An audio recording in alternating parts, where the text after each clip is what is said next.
La visite du Premier ministre dans la ville martyre d'Aguelhok avait suscité beaucoup d'espoir. Espoir de voir la ville d'Aguelhok renaître de ses cendres, espoir de paix et de réconciliation entre les filles et les fils d'un même pays. C'est donc avec beaucoup d'émotion que les autorités communales ont assisté au lancement des travaux de la réhabilitation des tombes des martyrs du 25 janvier 2012. La plus grande récompense que l'État puisse faire pour ces braves soldats qui sont tombés ces jours-là, c'est la caserne d'Aguelhok, c'est l'une des casernes qui a beaucoup résisté à deux grandes batailles.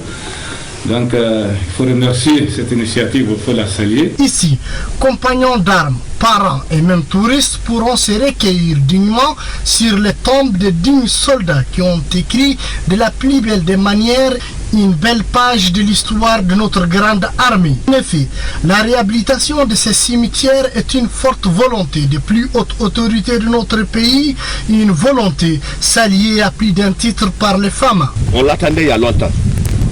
Et nous nous demandons de ne pas se limiter seulement au cimetière d'Aguelhok, de faire la même chose partout où il y a les garnisons, partout où il y a les camps militaires. Donc nous ne pouvons que féliciter et remercier le chef du gouvernement qui est dans son rôle.